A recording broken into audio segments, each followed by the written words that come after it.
voldríem tornar a posar sobre la taula que els números que es presenten avui en aquest expedient demostren que els grups municipals poden treballar amb menys recursos. Alguns han retornat certes quantitats i, per tant, crec que val la pena que replantegem aquesta qüestió. Ho hem posat damunt de la taula. Des del grup de govern, la portaveu ens va dir que podíem posar-ho a la Junta de Portaveus i crec que val la pena que en parlem en algun moment entre tots.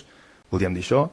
La segona qüestió és que si seguim l'informe d'intervenció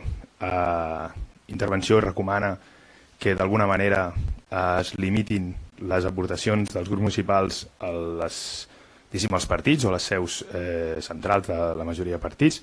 Crec que és una qüestió que val la pena que també abordem en una junta de portaveus quan parlem d'aquestes retribucions als grups municipals.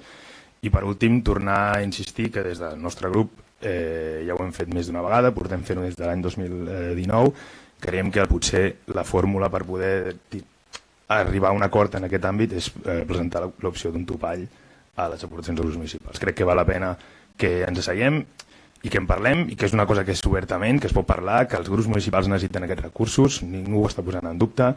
Nosaltres no volem caure en qüestions populistes al voltant d'això, com si fan altres llocs i altres partits que un cop obtenen representació en el Parlament de Catalunya decideixen retirar les aportacions als grups municipals perquè així tenen espai a xarxes i poden fer discurs. Nosaltres no estem parlant d'això, nosaltres del 2019 estem parlant que aquests diners se n'ha de poder parlar, d'aquests diners, i crec que val la pena que ho fem tots obertament i sense cap mena de pudor a l'hora de dir que aquests diners són necessaris però que podem ajustar.